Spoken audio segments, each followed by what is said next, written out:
Good morning, everybody, and welcome back to another video here, 100%ing different games. Today, it's time.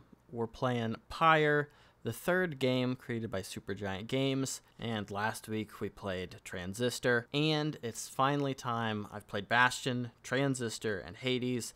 Time to finish the 4 set here, and I can say they only get better as you go along. I enjoyed all 4 of these games, and it's just great. They're all good. Pyre is the start of seeing the kind of visual novel mixed with gameplay style that we get in Hades, which was so good. So now this game is about a character called the Reader, who has been cast out of society into a kind of purgatory type land for being able to read, which was made a crime by the current ruling government. You are rescued by a group of people who have all also been cast down to this purgatory, and with a reader and 3 valiant heroes, we're able to try to gain freedom one at a time from this purgatory. The only way that makes sense, really, playing a game of 3v3 basketball. Now, I was a little skeptical about that, but the 3v3 basketball mechanic is actually very cool. This game was great. I really enjoyed playing it. And yeah, I think this was a very fun 100%, and I hope you enjoy the video. Pyre begins with a rickety little wagon-looking thing rolling into view and stopping right next to what I assume is us, the player character, must be. But we find out that we are in a place called the Downside, which is that sort of purgatory type area that we are in, and 3 figures emerge from the wagon to approach us. Here we get a cool little in-story way to change your gender, which is just kind of a nice little touch that I appreciated. We ended up going with, looks like she's not breathing, because that was the default that the game set us at, but really it doesn't impact anything at all, so you can choose whatever. 2 of the 3 masked figures retreat back into the wagon, and at this point I assume that I'm about to have my skull crushed with a rock because I didn't really know what the story was here. But the man takes his mask off, and we learn that he is another survivor named Hedwyn. Hedwyn invites us inside the little caravan, which we learn is called the Black Wagon, and once we step inside we see this white book that we will end up reading as the gang's reader, and also the 2 other characters that met us in the desert there. We find out that the woman's name is Jodariel. She is a demon.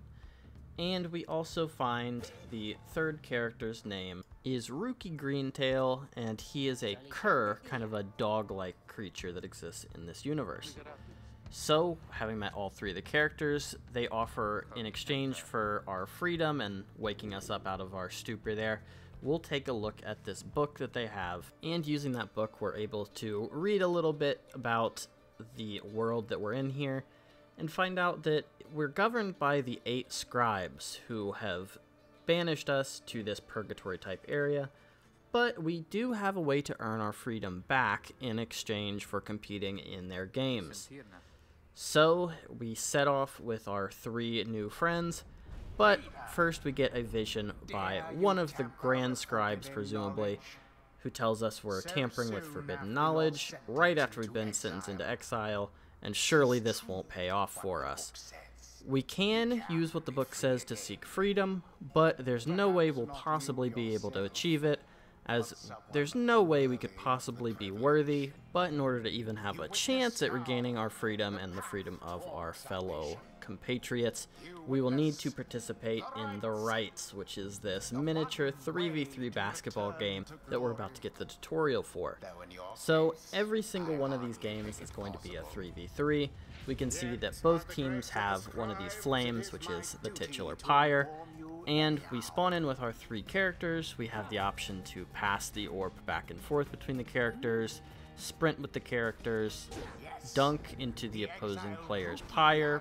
Running directly into the enemy Pyre is for sure the easiest way to score, but if you do that, the character that does it is banished from the game for 1 round until somebody else scores. Another important rule to note is that only 1 character per team can be controlled and moved at once, so you're kind of positioning your characters in a way that you can pass the ball back and forth or set up a direct line to run to the other team's Pyre. You can also eliminate enemies with this ring of energy or aura that is around you, and the size of that aura depends based on the character and based on some out-of-game stats. You'll also notice that when a character picks up the ball, they lose the aura around them, and every character also has the ability to shoot a laser out and also jump into the pyre. Once we finish the tutorial, our friends tell us we're setting out on the quest to find the rights, and we get this little map finding area that we can pick out where our squad's going to be heading for the next right. There's only one option, but once we do that, we come back to the black wagon, join our party, and we set off and get our first achievement, the reader, for agreeing to go on the rest of this journey. As we move along from one right to the next, we have these little areas where we can choose between different places the characters want to go. These are just little stops to get resources, and those places that we discover give us pages in the book to read. Once we arrive at the next right, we get a little cutscene where we see the Pyre symbol light up in the sky, and that's the symbol that we're in the correct place for the next right. Our adversaries for the right show up, and they are the accusers led by Lindell the Liar. There are quite a few of these different triumvirates that we'll end up going against in these rights. There's only a couple, so we do see them reoccurring. You'll have to play against everybody at least twice throughout the story mode, and so you kind of build relationships with these characters that you're facing off against. But I will say that I think that Lindell the Liar and the accusers are probably the easiest team to face in the game, and that's kind of proven here where we managed to get a couple achievements against these guys. One for throwing the ball and then eliminating somebody within 2 seconds for the Starstruck achievement, and then for scoring on the enemy and winning the game without having our Pyre be touched by the enemy at all for Untouched Flame. After each right is completed, we get this level up screen similar to all of the other Supergiant games, and we get different abilities we can pick based on who is leveling up. After every right, we get another one of these cutscenes with the map where we choose which area we're going to go to. Again, this one we only have the one option, Jomer the Dusk Star, but in the future we'll have a lot more options to pick from. Then we get a funny little scene with Rookie in the black wagon where he asks us what we think of his mustache. This doesn't really do anything, but I threw it in here because I just thought it was a funny little bit of dialogue. We tell him it looks perfect. During our trip through the Jomer Valley, Jodariel stops us and tells us we have a stowaway attached to the black wagon. So this is a character that will be added to our party. We get to choose what name we want for them. We obviously choose Ray because it's clearly the best name here. And so Ray gets added to our party, and they will now be usable in the rights. Ray is kind of a mid-range character, decent speed, decent aura size, so pretty good for the rights, I would say. We end up using her quite a bit. We welcome her to the party, and we continue on our way. Here we have time to practice our vocations, which are collecting items or upgrading characters' abilities or upgrading characters' XP gain. We'll be able to do this quite a bit through the game. And then finally we get introduced to the best character in the game, Ron, who works at the slug market. He is the game's trader. He gives us trinkets that we can put on our items, and we give him random junk that we find throughout the world. It's a pretty great deal. We buy and attach the mandatory talisman from Ron's inventory here that the game tells us we should buy. We use it a little bit, but not super often. It gets outclassed pretty quickly in this game. But then it's time to start up against the next rights. So we get the Pyre symbol that lights up the sky, and we move into the arena. The scribes inform us that even though we have 4 members of our party, we can only bring 3 to a right, so we will have to leave someone behind, and this goes for the rest of the game as well. It's a maximum of 3. So in this right, we are going up against Dalbert, another old Kerr. Kerr are pretty much like speed-based characters. They aren't very balanced at all, really. Very small aura, but very fast, hard to grab. But the team is more balanced because Dalbert plays with his son Almer, but we don't care about all that familiar Bond stuff, and we take them out with ease. Returning to the black wagon, we find that the minstrel that's been asleep in our black wagon has run off somewhere, nobody knows where. But our journey continues, and we pick out the next place that we'll be going on our mission. As we move down the road towards the next right, we run into a drive imp named Tizo, who also joins our party as a new member. Then, as we're moving down the road, we see a figure standing out in front of our wagon, and Tizo runs out to greet him. It turns out this is the minstrel who was in our wagon originally, and he's an old friend of Tizo who went to go get him. We find out that the black wagon is owned by someone named Mr. Sandalwood, who is who the minstrel and Tizo are working for. And the minstrel joins us on our journey, not as a competitor though, to finish out the rites. We arrive at the site of the next rite, and then we encounter the next competitor that we'll be facing and his party, named Barker Ashpaws, who is a rude-tooted fighting dude who doesn't care about his freedom, but we eliminate him just the same with our party going over in the win, and we make our way to Milth the Bog Star next. As we continue, we now unlock the Beyonder Crystal, which allows us to go a little deeper with our relationships with individual characters, and we do so when they earn the ability to do so. So Ruki does earn that ability. We take him in, and we earn the achievement Fast Talker for scoring 200 points with Ruki already. We meet with our opponent, the Bog Witch Umilda, right before the match. She's probably in the top half of difficulty, but not the hardest. But that doesn't stop us from scoring our 200th point with Headwind, earning the achievement The Free Spirit. This is our closest match that we've played yet, but the Bog Witch is no match for us. We go over the top with Ray scoring the final points, and the Nightwings win again.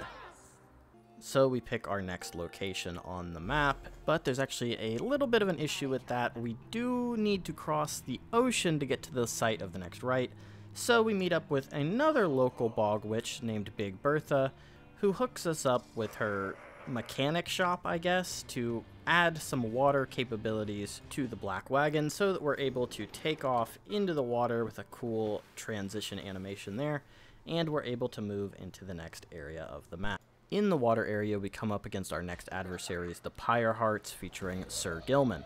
These guys are probably the easiest group to take down overall. They're pretty small and easy enough to box out using a big aura, so we're able to take them down pretty easily with a quick couple of dunks there, and we move on.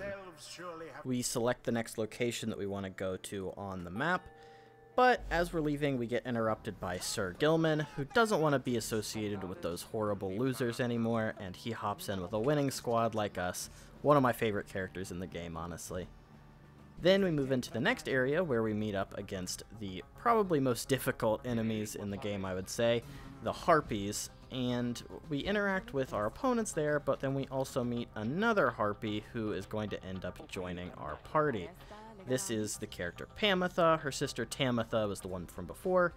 Pamitha joins our party, and now it's time to try to take on the other Harpies for Pamitha. We get the elimination there, and the Nightwings, led by Pamitha, go over, and we begin to move to the next area here. The minstrel tells us that this next rite is taking us to where Mr. Sandalwood should be staying, so we should be meeting him next.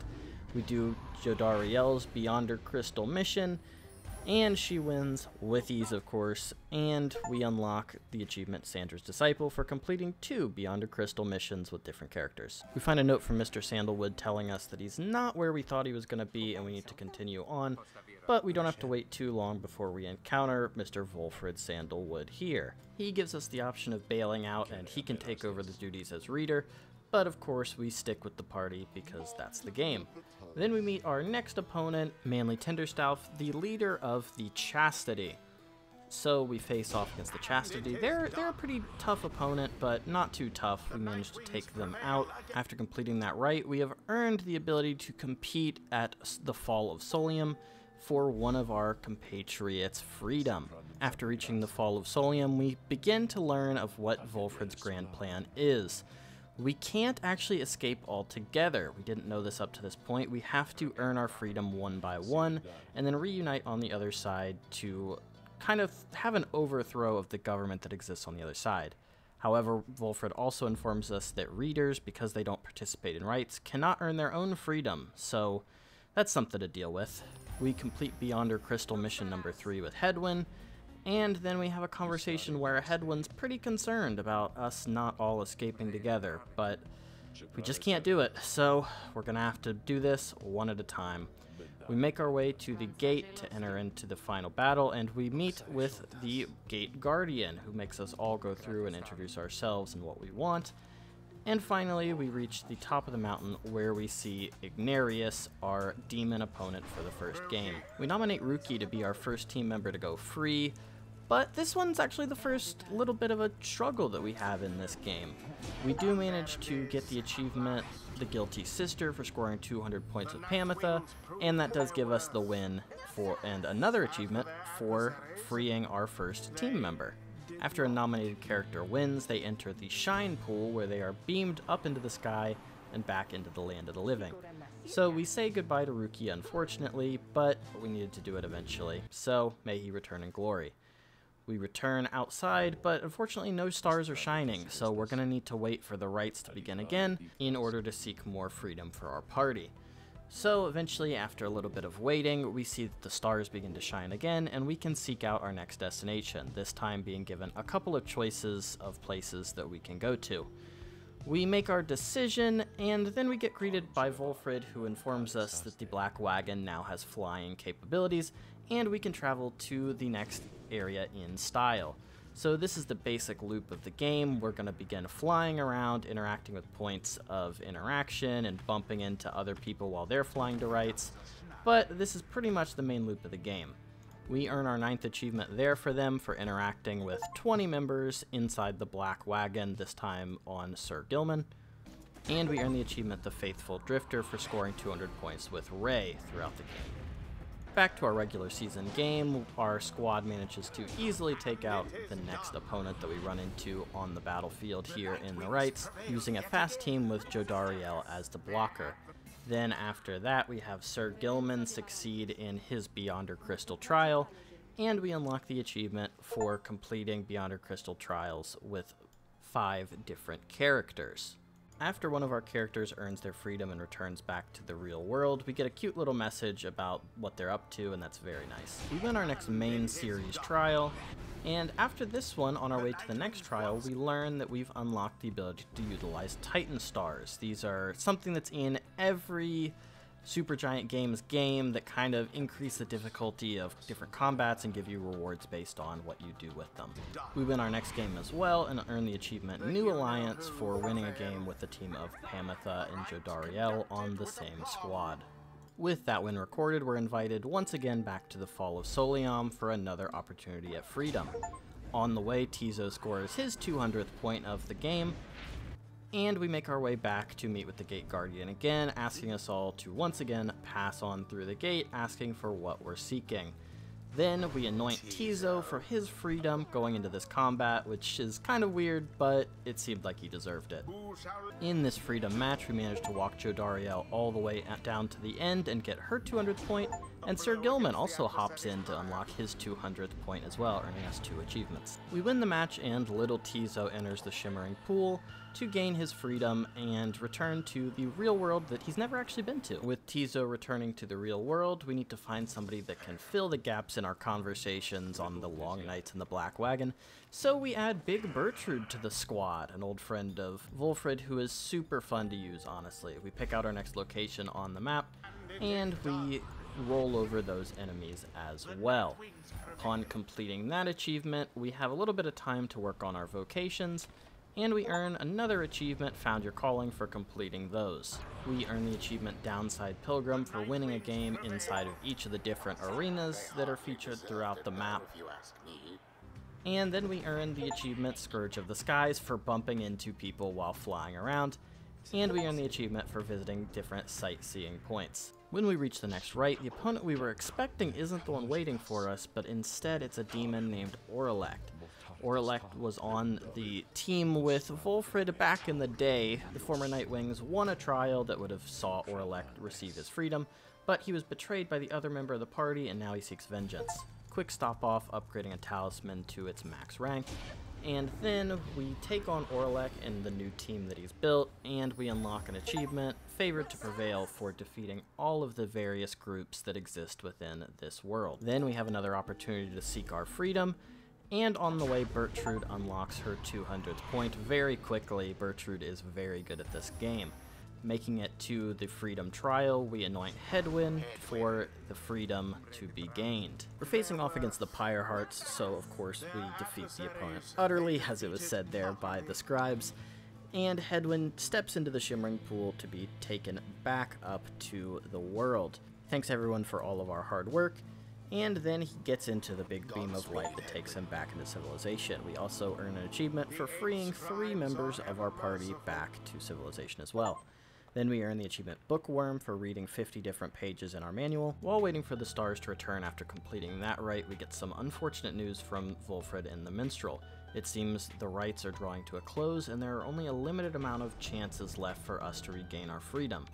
So with a limited amount of chances left for success, we really need all hands on deck, and that's why it's time for Wulfred to rejoin the Nightwings for the first time, which also nets us a new achievement, Gather the Band, for gaining all of the playable characters in your party. We pick out our next location in the Isle of Kaelmer that we're going to visit, and then we earn the achievement Cover to Cover for unlocking each chapter of the book. Over half the achievement's done now.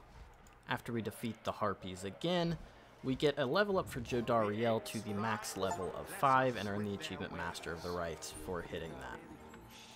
Back to our regular season games, we earn the achievement Crowd Pleaser for taunting immediately before we score with Wulfred there, and then we earn the ability to go back to the Fall of Solium once again. This time we anoint Ray for freedom, and we're getting to the point where we're really kind of attached to all of the characters, so it's unfortunate to see them go. But we do win this trial, and Ray re-enters the Beam of Light and transports back up the Shimmering Pool back into regular civilization. Wulfred scores his 200th point in the Beyonder Crystal to earn the achievement The Plan Maker, and then as we're making our way to the next trial, unfortunately the Minstrel spots somebody standing in the middle of the road, so everyone else goes out to look for who this figure was. But then we find that Oralek has snuck into the Black Wagon, just us and him, and he gives us a warning that we will be betrayed and we should think for ourselves. But none of that really matters, because we get to visit our best friend Ron at the Slug Market, where we earn the achievement for spending 1,000 gold inside his shop. At this point, it feels like we're kinda coming up on the end of the game, and we finally have all Titan stars unlocked, so what better time to activate all 12 and get the achievement for finishing the hardest part of the game than the present. So this achievement was definitely the hardest of the game for me, and it took me a lot of tries. We do manage to get the achievement Banished One and All for banishing all enemies in one attack, and we get the achievement First Whiff for using this item that lets you clear your masteries on Pamitha, because we were kind of reworking the strategy because I was struggling a little bit with making progress here. But despite this achievement's difficulty, after about 40 minutes to an hour probably, we do manage to finally beat the enemy and unlock 3 achievements, Scribe's Chosen, Scribe's Guardian, and Scribe's Champion, for beating it with various levels of Titan stars unlocked. And honestly, this felt really good. This was a great challenge. Wouldn't want to do it all the time, but it was a lot of fun to do it at least once. After that big win, we get invited back to the Fall of Solium for another liberation rite. This time we anoint Jodariel for freedom, because we've pretty much done everything with her that we need to do in this playthrough. And of course, we get the big win there with the squad, and Jodariel enters the Shimmer Pool and gets transported back to the land of the living. We set up our next rite to be going up against Ignarius and the Tempers, but this time we get some interesting dialogue. At this point, the game kind of starts to write out the groups. Ignarius says that it's just not so simple anymore, and this is his last shot. We beat him, and we unlock another shot at the Fall of Solium, and this time I was gonna anoint Sir Gilman, but he shows up as unworthy for some reason, so now I've got a really hard choice to make. I'm down to probably my 4 favorite characters in the game at this point, so it's kind of anybody's game. I decided to anoint Big Bertrude, but again, it really could have been any of the 4, and I would have gone with Sir Gilman had Sir Gilman been an option there. We win that trial, and Big Bertrude gets her freedom back, returning to the land of the overworld, though she also didn't really seem to want to go, but we do get a nice moment where she thanks us for offering her up to return.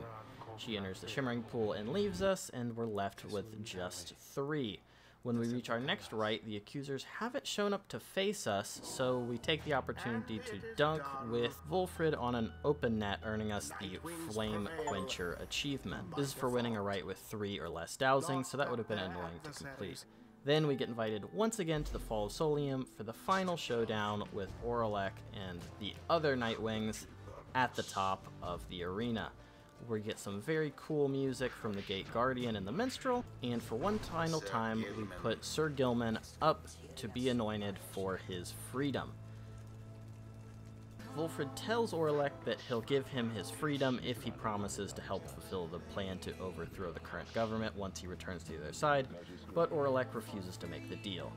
So naturally, we have to put him in the dirt with our squad, and it's time for Sir Gilman to make his return to the world. Sir Gilman enters the final stage ready to be returned to civilization, but for some reason the scribes don't pick him up. The Shimmer Pool doesn't activate, and he's not returning, which is very confusing. The big scribe voice in the air doesn't seem to understand it either, and Oralek thinks it's a trick, but then the light returns, and it's been opened, but different than it was before. It seems now that we have the option to send anybody back. Sir Gilman offers to send us, the reader, back, but we ultimately choose to send Oralek back because his freedom had already been earned and he had been betrayed. Oralek accepts without offering anything else, and Oralek returns to the civilization that he's been long removed from. The same night that the rites end, the government is overthrown by our soldiers who we've sent back to the other side, and it's a completely non-violent effort, which is great. Then we get this end screen where we can see where everybody is now, and the achievement True Freedom for completing the game. The game gives us some final dialogue about where every single person throughout the game has ended up. You click on them and it tells you where they are now and what they did with their freedom if they made it out, or what they're doing, how they're coping with living their life in the underworld.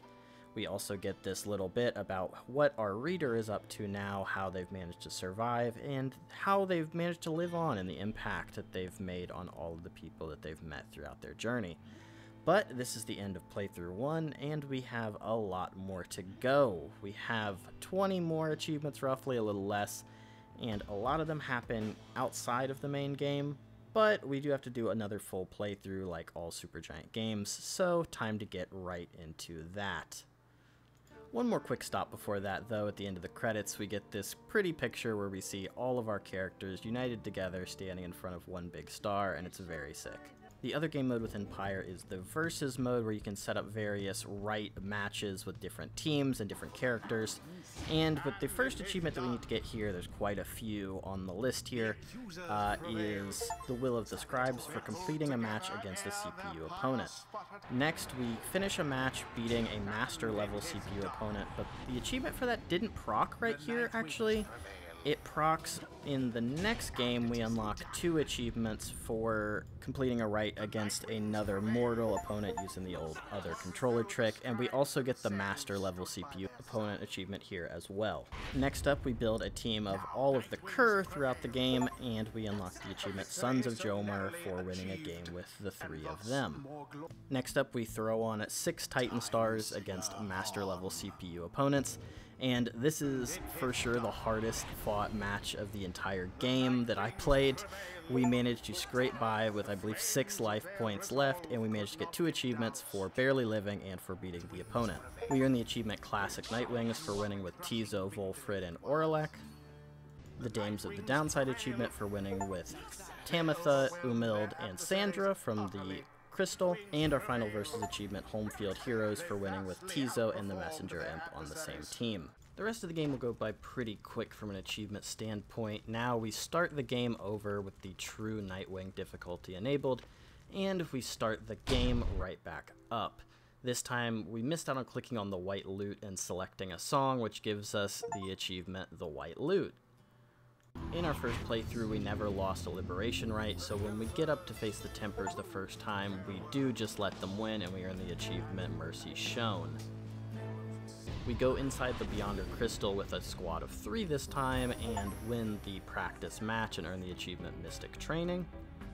We have a stacked Jodariel run the ball all the way down the field and hit the opposing Pyre for 48 points, earning us the achievement Fear Not the Flame. And then finally, once we complete the game, the same way as before, we unlock the achievement True Nightwind for beating the game. So, final reviews on Pyre. This was a really good game, really enjoyed it. Final 100% achievement time clocked in at 17.4 hours, so quite a bit longer than Transistor was, but quite a bit shorter than Hades was. You can really see a lot of the Hades DNA in this one. It's very, very good. I feel like Supergiant has done a great job jumping from game to game. You can really see them building towards Hades being their grand creation that everybody loved, so many people have loved. And I really hope that they continue on that momentum into Hades 2, which as of right now is coming out sometime in the future. I don't know, maybe it'll be out when you watch this, but at the point that it's being made, Hades 2 has not yet released. So as far as actual gameplay, I didn't expect to enjoy a visual novel 3v3 basketball game as much as I did, but I gotta be honest, starting out the game, I was like, I don't know about this, but towards the end, you just get into it. It's very fun. It's such a good game. Obviously, the art style is fantastic. The music, shout out to Darren Korb, the man's a genius. Can't praise him enough. But I would say overall, if you're interested in playing all of the Supergiant games, which I would highly recommend you do, I've enjoyed all of them, I would start from Bastion, then go Transistor, then Pyre, then Hades. I think working your way up through the years, also working your way up through the quality. The games are really good, but it's a game like Transistor versus Pyre versus Hades. I feel like they've gotten much better over the years, and I feel like most people would agree, but who knows. Anyway, I've really enjoyed Pyre. Fantastic game. Check it out for yourself if you enjoyed what you saw. I didn't cover really any of the side story stuff like Pamitha and Tamitha, or really the relationships with Sir Gilman and the other Pyre Hearts. I really didn't get into the enemies of the game at all. There's a lot of sub-stories there that just didn't fit in. I needed to stick to the main story, the main quest, and getting through the achievements because this video is already over half an hour long. But yeah, if you liked what you saw, I mean, it's pretty much what you saw. It's 3v3 basketball visual novel. It was a great time, and I had a lot of fun. Hope you had a lot of fun too, and I hope you join me for the next video as well. See ya!